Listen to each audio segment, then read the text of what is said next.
Hello, Adobe Lightroom has gone through some pretty big changes this week. So I wanted to make this video so we could go through some of the changes and discuss how it can affect everyone from the absolute beginner up to the seasoned professional. That's coming up.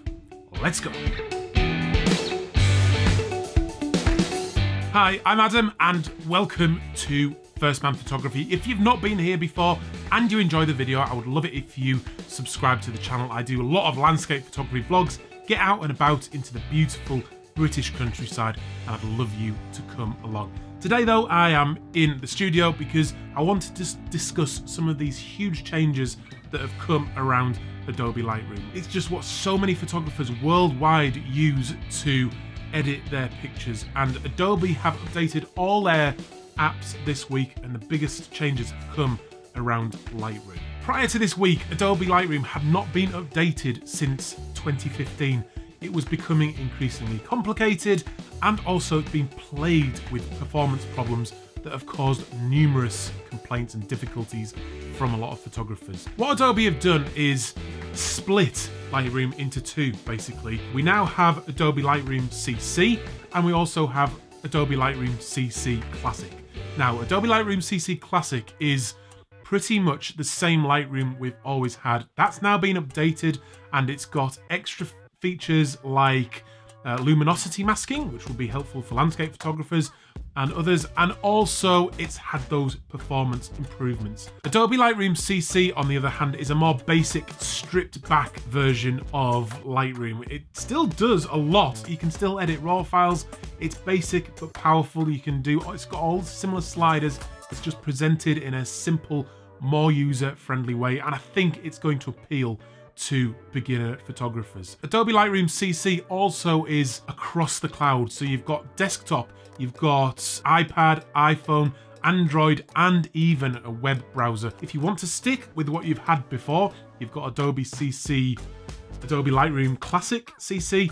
The naming has been quite confusing. Calling it Classic, I think, is a mistake. If Lightroom or Adobe had just called it Adobe Lightroom CC and Adobe Lightroom Pro CC, rather than making those of us that want to still use Classic feel old and out of date, it would have made us feel special and calling us pros. And I think that would have been a better naming strategy for Adobe.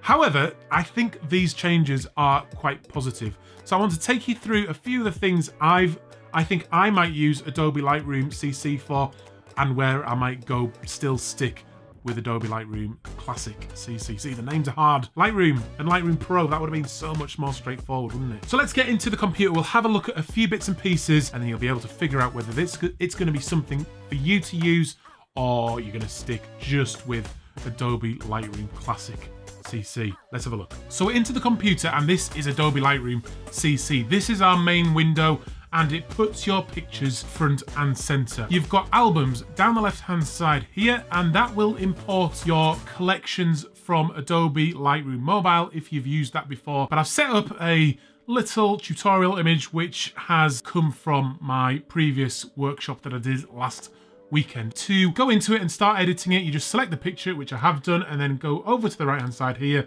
click on that button, and it brings you into the edit window here. So you've got all your normal editing features on the right hand side here. You can spool them up, spool them down with all the same kind of sliders and things that you've got in the main version of Lightroom, which is now Lightroom Classic. Can't get my head around that yet, but here we go. So into the light module here, and the auto mode is now pretty good. It's a good place to start. So I'm just going to click auto, and it makes some initial improvements and makes that image better all the time. This is non-destructive, so you can just hit the slash button here and it'll show the original, so you can see what changes have happened so far. Useful feature, always been good. So let's go back to that and just make a quick few changes.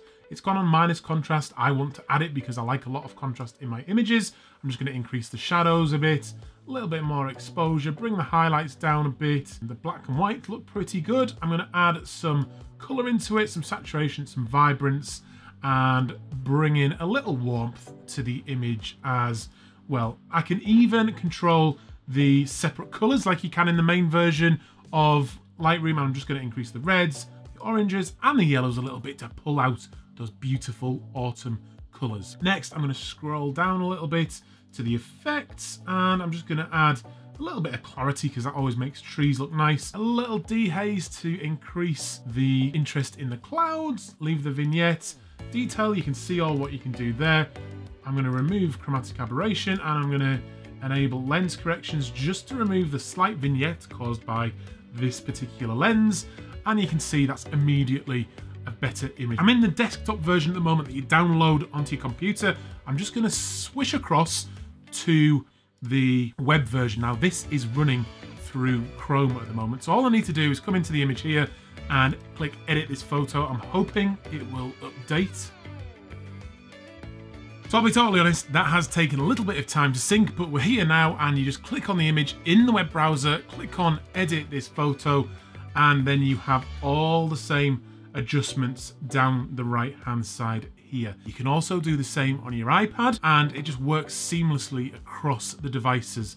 If you want to still use Adobe Lightroom Classic, it will be there as well, so you can switch between the straightforward Adobe Lightroom CC straight into Adobe Classic, and I'll show you that here.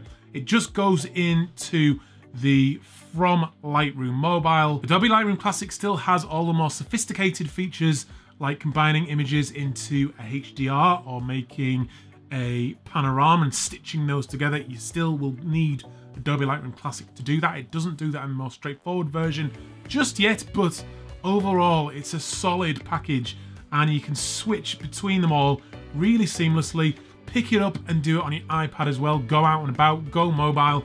And I think that's going to be something that a lot of people are going to care about. And personally for me, it's going to make my workflow just that little bit more flexible. Let's just talk about cost for a minute. Adobe have been pushing the subscription model for quite a while now, and they're continuing to do that. From the end of this year, you will not be able to any longer purchase a standalone version of Lightroom. I know this is going to upset a lot of people, but for me, I'm quite happy with the subscription model.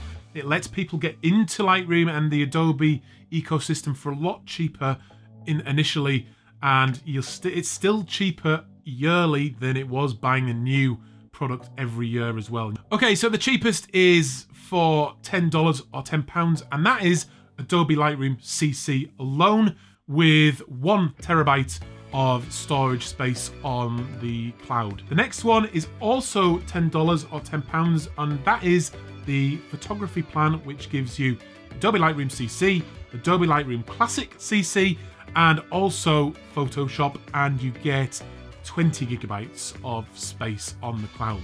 The more expensive one is for $20, and that's as the photography plan was, but you get that 1 terabyte of storage in the cloud. So there's something there probably for everybody. So if you want to give it a try, I'll put a link down below where you can check out all the different products and you'll be able to get a free trial. And if you click that link, that really helps me out as well. Okay, so that's Adobe Lightroom and some of the changes. It's a big talking point. It's going to be uncomfortable for some people making this change. I'm positive about it at the moment, but I'd love to hear what you think down below in the comments. Share your thoughts. Let me know which you're planning to use. I would really love to hear from you. Like I said, if you've not subscribed already as well, please do hit the subscribe button. And if you are subscribed, hit that notification bell and you'll know when my videos come out. I'm going to be out and about next week again on the vlog. I have bought a drone now, so I can't wait to get that up and start including some of that footage more regularly into the vlogs. So I'll see you on another one very, very soon. I'm Adam. This is First Man Photography in the studio.